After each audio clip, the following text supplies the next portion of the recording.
Buen día, hermanos.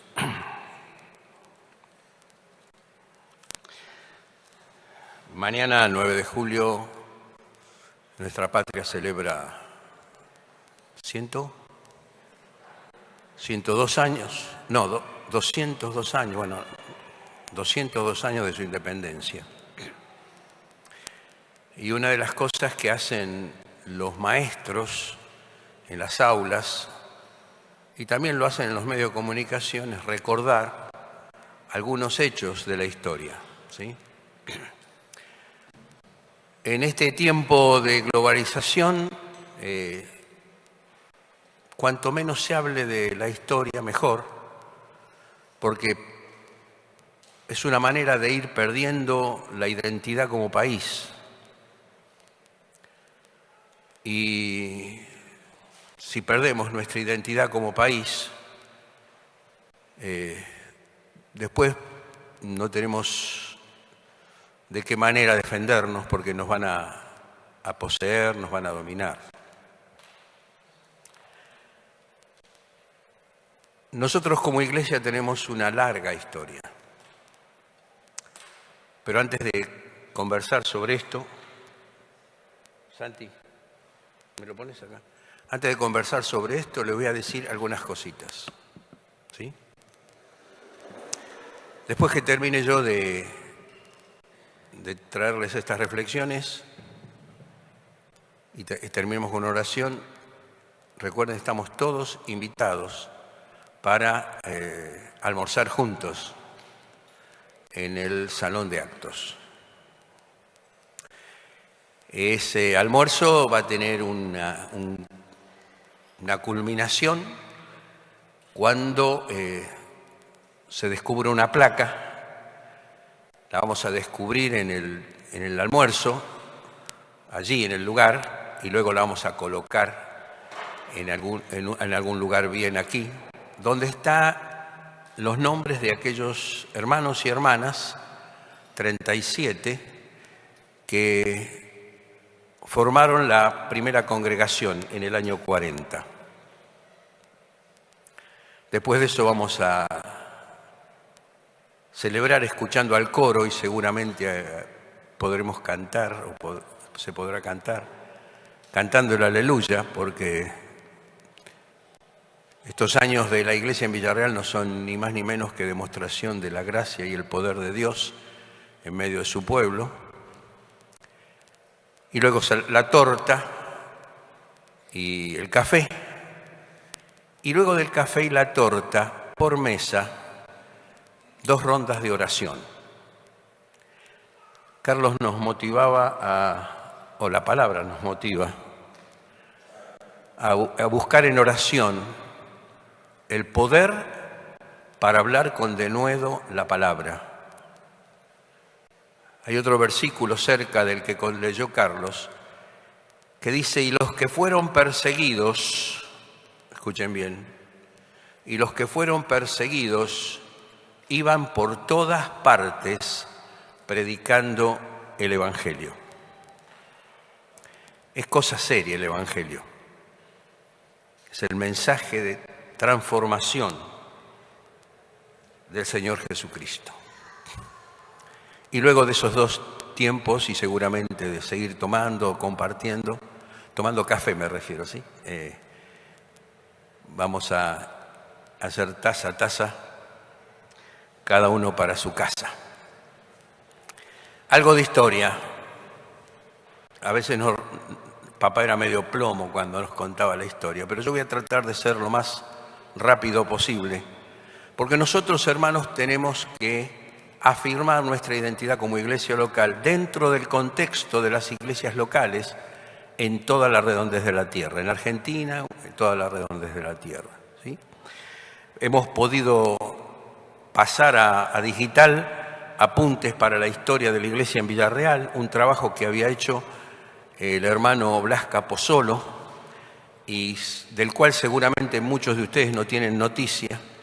Así que pasado a digitalizado, vamos a buscar fotos.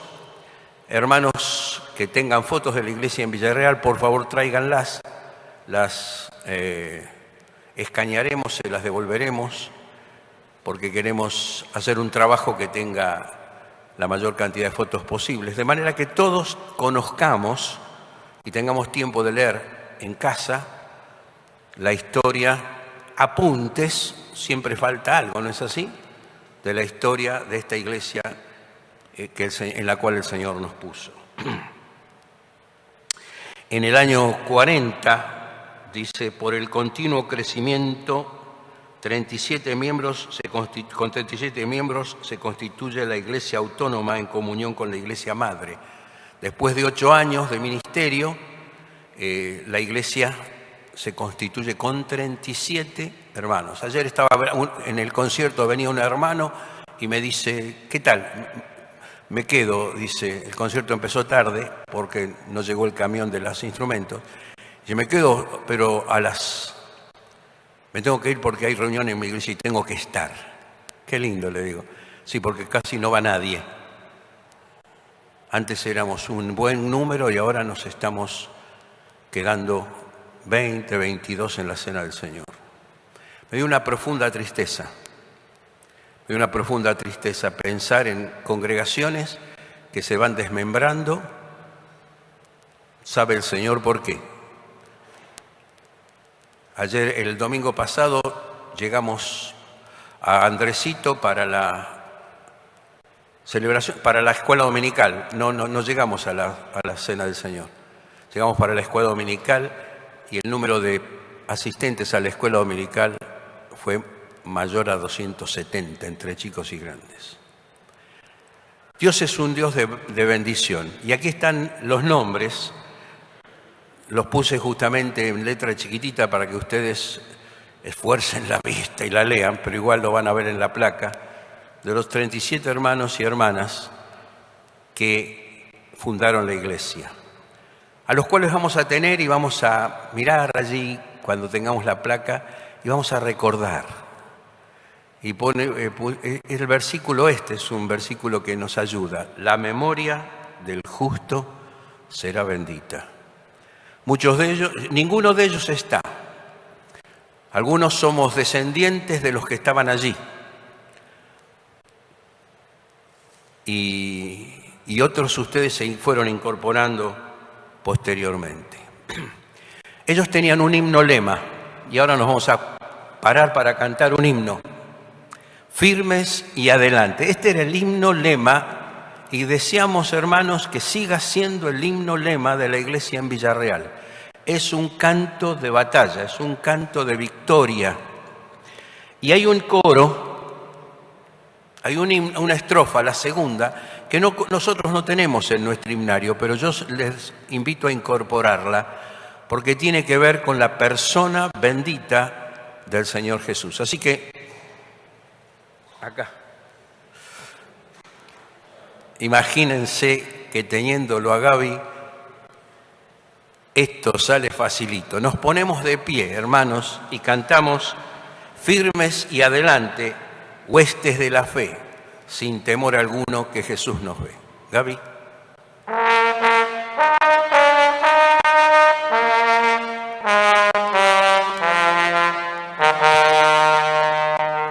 Firmes y adelante, huestes de la fe, sin temor alguno que Jesús nos ve, jefe soberano, Cristo al frente va y la regia enseña, tremolando está, firme. Huestes de la fe, sin temor alguno que Jesús nos ve. Al sagrado nombre de nuestra Dalí, tiempo. oye de la lid. Nuestra es la victoria, dada a Dios Lord. Y óigalo el averno, lleno de pavor. Firmes y adelantes, huestes de la fe, sin temor alguno, que Jesús nos ve.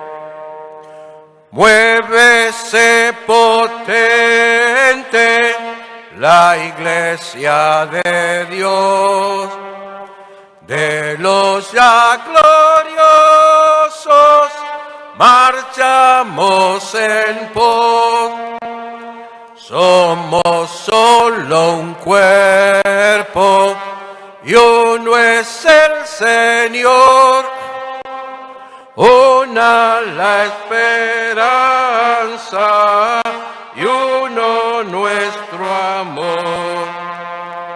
Firmes y adelante, huestes de la fe, sin temor alguno, que Jesús nos ve. Con fuerza la última estrofa. Tronos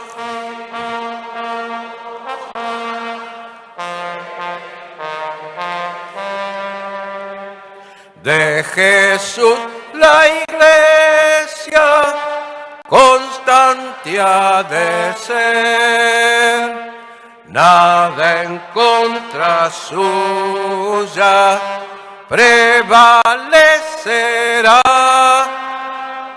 Porque la promesa nunca faltará. Firmes y adelante, huestes de la fe,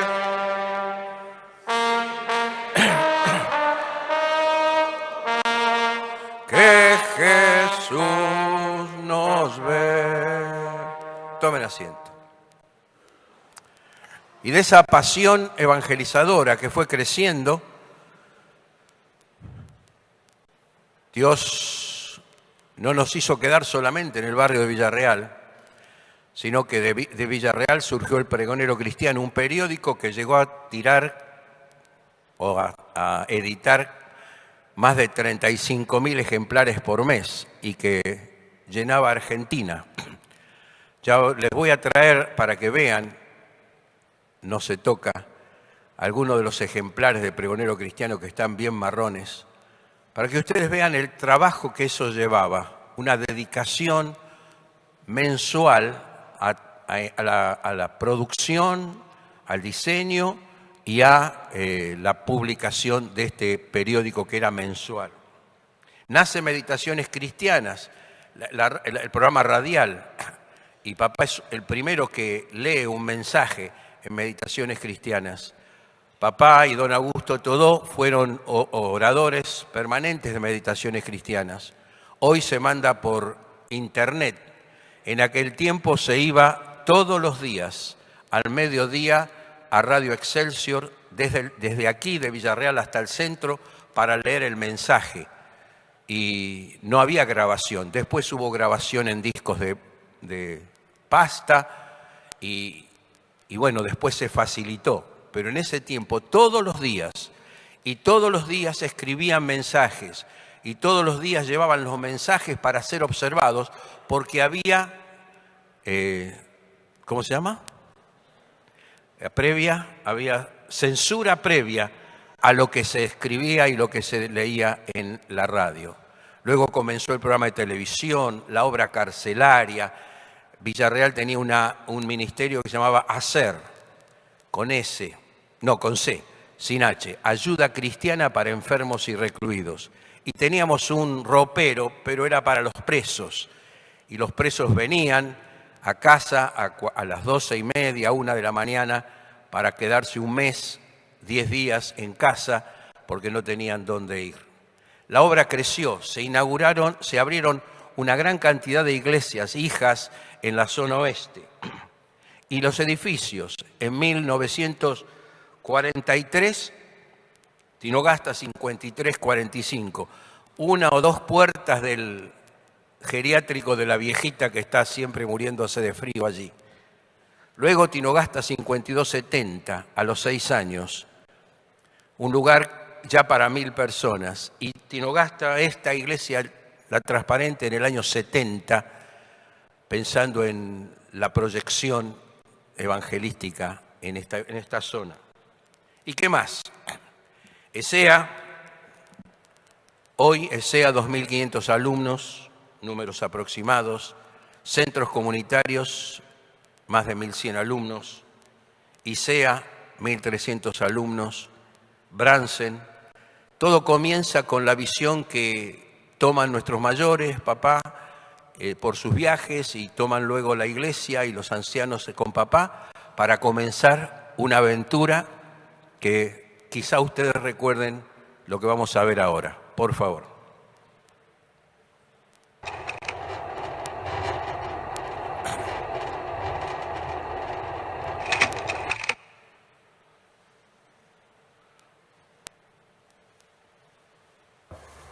Recuerdo que comenzó el abuelo a hablar de la posibilidad de una escuela, porque él sostenía que los chicos cristianos estábamos bajo la influencia de los no cristianos durante toda la semana, y la única manera de neutralizarla era teniendo una escuela bíblica fuerte. Pero una escuela bíblica fuerte es una hora contra toda una escuela que funciona todos los días. Siempre la inquietud de papá era que el edificio fuera grande. Primero porque quería una iglesia grande y después porque quería dar un ámbito a las iglesias de los hermanos para reunirse. Teníamos un templo grande. Para la época era uno de los más grandes, en Tinogasta 52-70. Y entonces cuando se comenzó a hablar de la escuela, se dijo, este es el lugar que tenemos para la escuela. Ahora, ¿cómo la construimos? ¿Qué vamos a poner? Y bueno, hubo algunos diseños, algunas ideas que pretendían marcar a las personas de la época que con un esfuerzo de medio año se podría levantar 1 o 2 pisos sobre el edificio 52-70. El asunto era con qué y cómo. Y bueno, cuando se tuvo la reunión con los ancianos, esa noche, creo que fue esa noche, don Rubén Andrés habló con papá para decirle, José, ¿cuánto necesitas? Papá le dijo un número aproximadamente y bueno, dice, ya tenés ese dinero, contalo. Y se le devolvió en 4 años, por supuesto sin intereses, y eso permitió no tener dificultades en encarar el proyecto. Se hizo la escuela más o menos en 4 meses, se trabajó a destajo, se trabajó día y noche. Nosotros los que éramos jóvenes trabajamos más tiempo, pero los que trabajaban venían del trabajo y se quedaban horas y horas. Había catres para dormir. Entonces cada uno dormía 2 horas. Yo venía de trabajar, empezaba a trabajar en la escuela, nadie iba a su casa los últimos 15 días, había que trabajar en la escuela. Trabajábamos corriendo, íbamos a la escuela, algunos perdíamos la escuela, pero había que terminar y había que hacer las cosas porque este era un proyecto de Dios. Y cuando Dios interviene y trae a la iglesia, le transmite un proyecto, la iglesia lo tiene que comprar. Y la iglesia lo compró. Y la iglesia dio los jóvenes, los mayores, los ancianos. Era hermoso ver como todos juntos parábamos un momento para tomar un té, para tomar un sándwich que traían las mujeres, o las mujeres mismas pintando y dejaban de trabajar, juntos nos sentábamos ahí todos sucios, con pintura, pero era maravilloso ver cómo sentíamos la presencia de Dios, sentíamos que estábamos haciendo algún tema. Ese espíritu de entrega es el espíritu que caracterizó y caracteriza y debe seguir caracterizando y profundizándolo a la congregación en la iglesia de Villarreal. Un espíritu de compromiso, de no medir las fuerzas, trabajar, servir. Ya va a haber tiempo para descansar. Quizá no saben ustedes, pero de las palabras que costó que papá aprenda en su vocabulario fue vacaciones.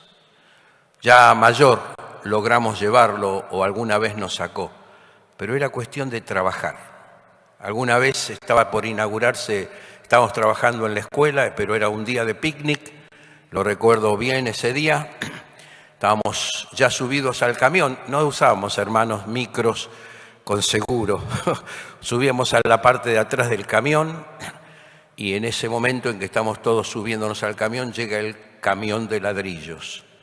Y papá sale y dice, muchachos, a bajar ladrillos. Así que las chicas nos vieron bajando ladrillos.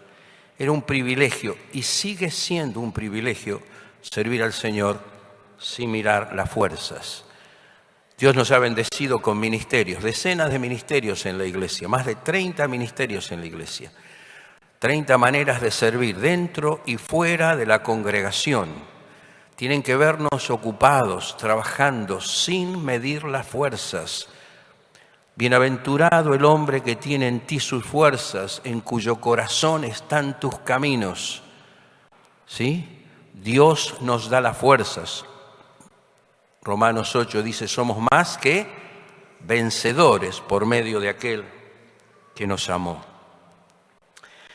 Y quiero mostrarle unas fotos, ¿sí? Se ven más o menos, es de día, encima las luces. A la izquierda, arriba a la izquierda, hay una foto de un gran grupo de personas. Esto fue el martes pasado, en Andresito, inaugurando 2 aulas para el nivel secundario. Ahí están algunos de nosotros y los chicos del secundario. A la derecha de esa foto están las aulas. Están fresquitas todavía, por eso no se pintan todavía. Pero ya el intendente que estaba allí comprometió la pintura, la verdad que no es mucha pintura que hace falta, para pintar las aulas. Abajo a la izquierda tenemos el momento en que se abre la cinta. ¿Por qué les muestro esto? Conmigo ahí en la otra foto y el intendente están 2 muchachos, los más altos, los mellizos Greff. Ellos estuvieron un solo año en el centro comunitario, en 7º grado. Antes, cuando iban, medio como que los sacaban rajando porque no eran de la escuela. Pero ellos no comían, comían una vez por día y comían más cuando iban al centro comunitario. Y si bien hubo varios maestros que no fueron muy delicados con ellos, ese año de vivir en el centro comunitario, de compartir, de comer 4 veces por día, desayuno, almuerzo, merienda, cena, y el amor de los hermanos, cambió su vida, Y se fueron a San Martín de los Andes, y después un día uno de ellos le dice a Jorge Parada, tío, quiero ir a verlo a usted, vení. Y entonces,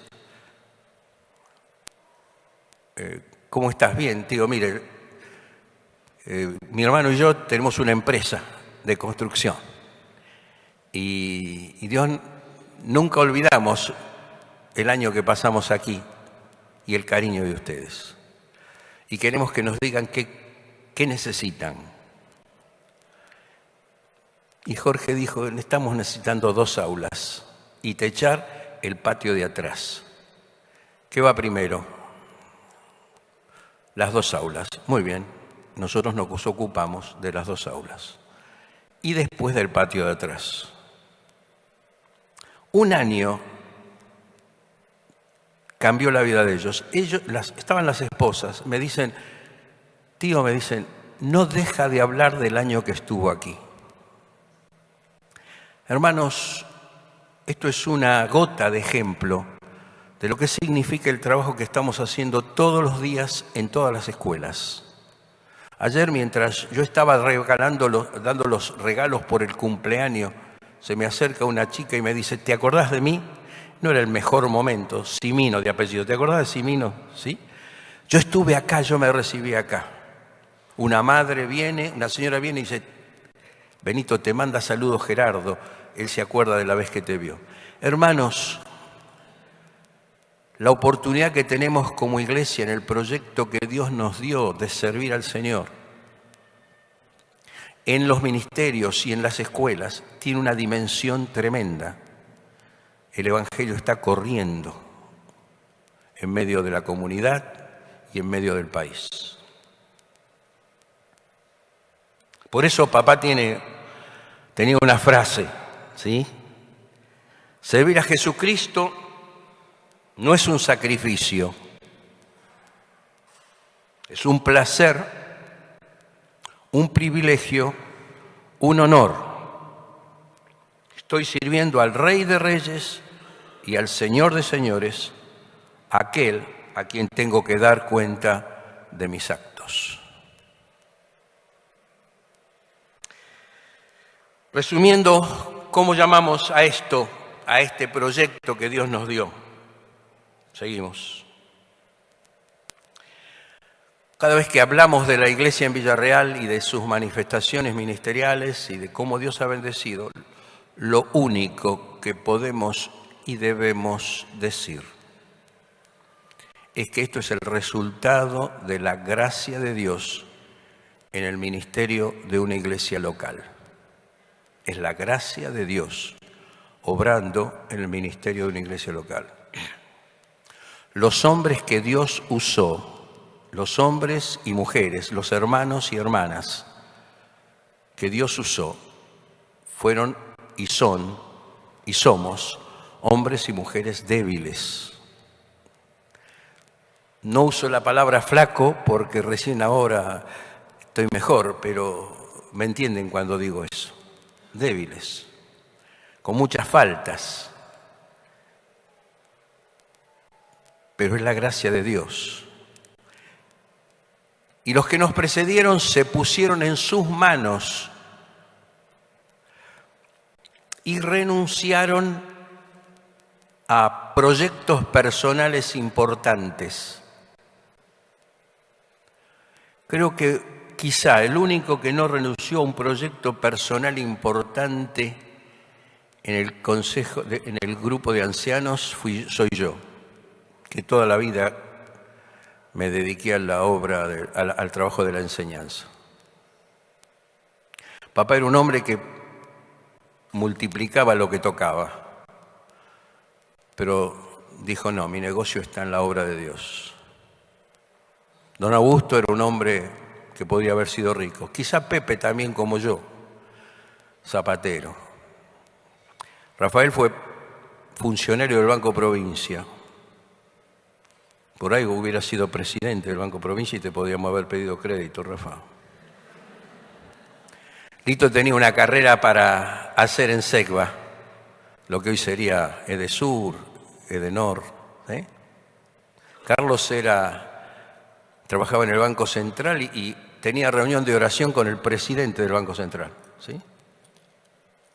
Un hermano en Cristo. Y otros pasó lo mismo. Dijeron, bueno, voy a dejar un proyecto personal para encarar un proyecto dentro de la iglesia y dentro del proyecto de la iglesia, la escuela. Eso me hizo acordar algo que escribí, que se los quiero leer, y que quisiera que les propongo que sea un ejemplo de vida para nosotros. Lo escribí, que ustedes saben que yo lo escribo como un monólogo, así que se los leo como un monólogo. Mateo el publicano. Roma fue un imperio que extendió su dominio sobre los estados conquistados que pasaban a ser gobernados por procuradores romanos. Estos debían ocuparse de cobrar al pueblo los altos impuestos que el imperio exigía. Al principio, poseer el título de publicano era honroso, pues eran oficiales que atendían el interés público, administrando el cobro de impuestos y derechos aduaneros. Los subordinados inferiores, conocidos como recaudadores de impuestos, solían ser nativos del lugar donde trabajaban. Por ello, en Palestina, la mala fama general de los publicanos era más aguda. Los judíos que se presentaban para este trabajo tenían que alternar mucho con los gentiles y, lo que era peor, con los conquistadores. Ceremonialmente, a estos judíos se los tenía por inmundos. Estaban excomulgados de las sinagogas y excluidos del trato normal con sus compatriotas. Como consecuencia, se veían obligados a buscar la compañía de personas de vida depravada. Yo era uno de esos últimos. Mi nombre es Mateo. Vivía y trabajaba en Capernaum. Sentía el desprecio de la gente. A veces me defendía de ese desprecio cobrando de más. Pero vivía en soledad. No podía ni entrar en la sinagoga. Aún así, en mi familia me tenían cariño. Mi papá, Alfeo, hombre silencioso, un día me comentó acerca de las palabras del rabí de Nazaret que se estaban escuchando en el pueblo. Jacobo, mi hermano mayor, también me contó más. Me hizo saber no solo de sus palabras, sino de los milagros que había estado obrando en la comunidad. Yo los escuchaba sorprendido.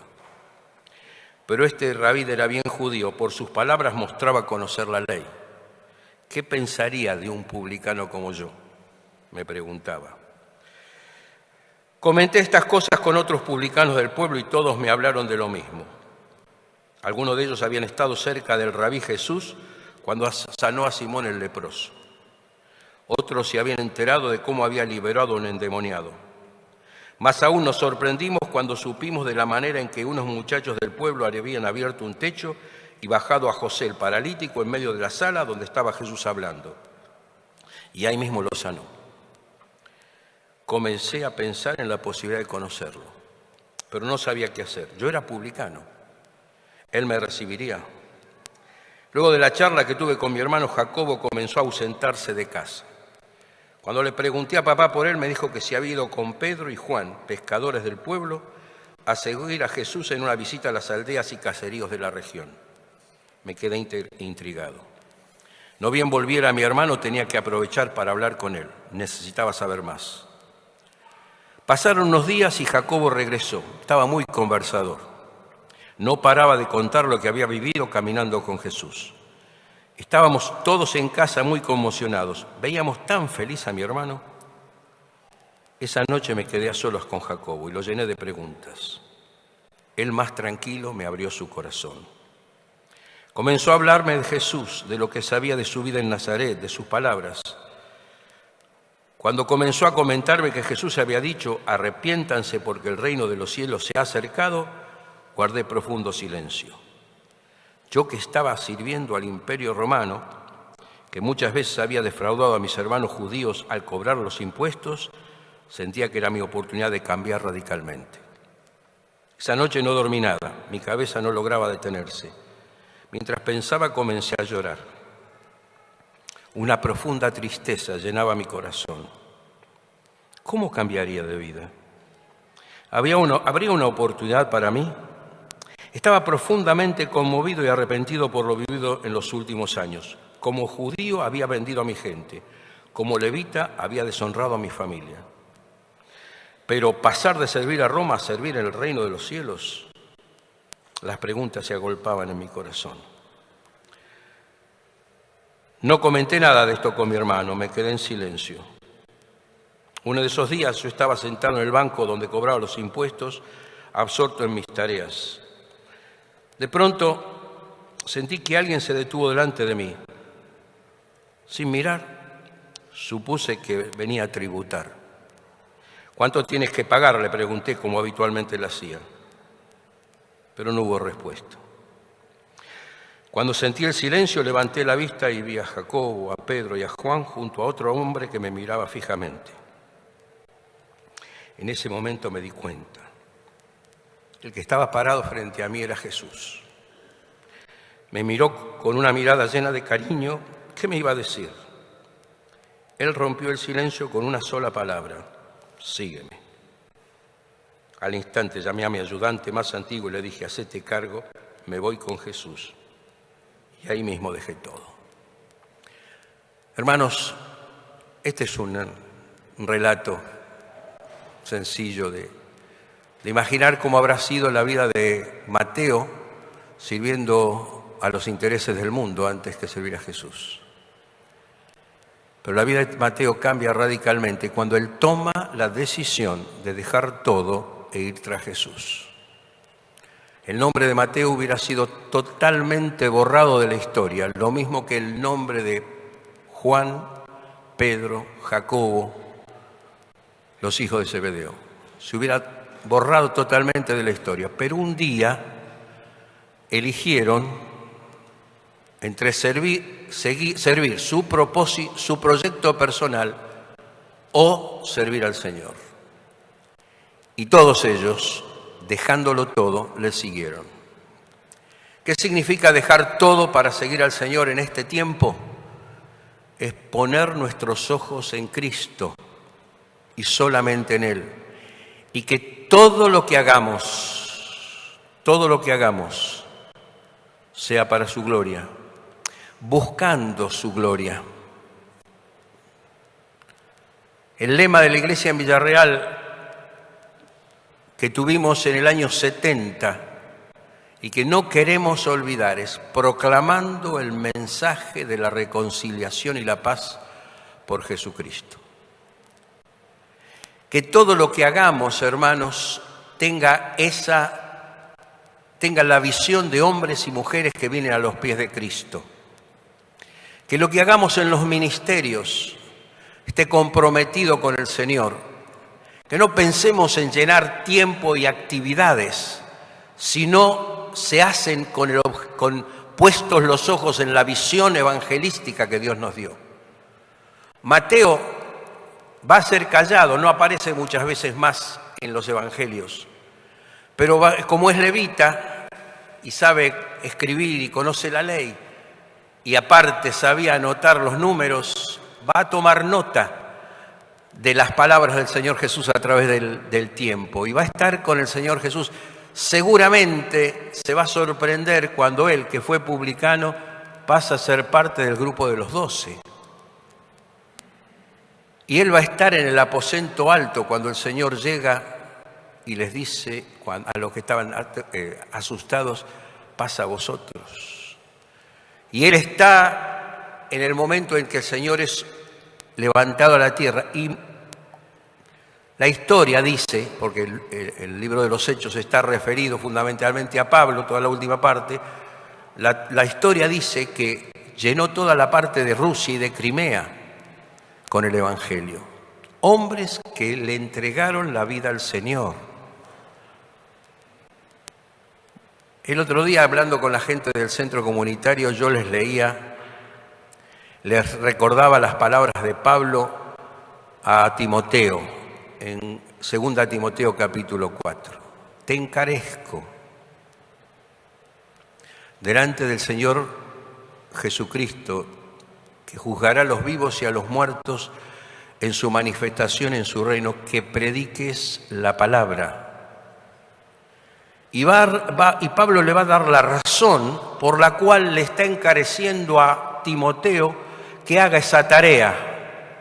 Le dice, porque yo estoy para ser sacrificado. Y hermanos, las fuerzas que el Señor nos da pueden acabarse en cualquier momento a nosotros los viejos. Y hace falta que muchachos y chicas, hermanos y hermanas, se enlisten en un proyecto de la dimensión del de la iglesia en Villarreal.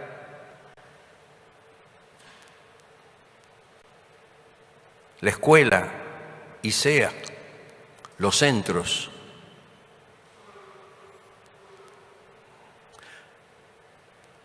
Pero tenemos que tener la visión del proyecto de Dios y tenemos que comprometernos con esa visión. ¿Cómo lo vamos a poder hacer? En cualquier lugar. La estoy mirando a Remy yo ahora en este momento y a Lucy juntas. Ellas dos están retiradas, no jubiladas, ¿sí? Remy y el grupo de mujeres en la cocina sirvieron al Señor con dedicación en la cocina. Pusieron cerámicos. ¿Te acordás, Remy, cuando ponían cerámicos? El pasillo del subsuelo, los cerámicos las pusieron las mujeres de la cocina. Lucy trabajó muchos años en la escuela. Hermanos, El proyecto que Dios nos ha dado es un proyecto grande y necesitamos que ustedes se involucren, se comprometan, primero en oración y preparándose, muchachos y chicas, para ir ocupando posiciones de responsabilidad, de servicio en toda esta tarea. Todo aquel que creyere en el nombre del Señor será salvo, dice. ¿Cómo pues invocarán a aquel en quien no han creído? ¿Y cómo creerán en aquel de quien no han oído? ¿Y cómo oirán sin haber quien les predique? ¿Y cómo predicarán si no fueran enviados? Como está escrito, cuán hermosos son los pies de los que anuncian la paz, de los que anuncian las buenas nuevas. Para que nuestros pies sean hermosos, no necesitamos ir al pedicuro. Para que nuestros pies vuelen, no necesitamos cuidarlos, necesitamos servir, necesitamos comprometernos con el Señor. ¿Está? Rafa, nos despedís con una oración. Recuerden, de aquí nos vamos al salón de actos a almorzar.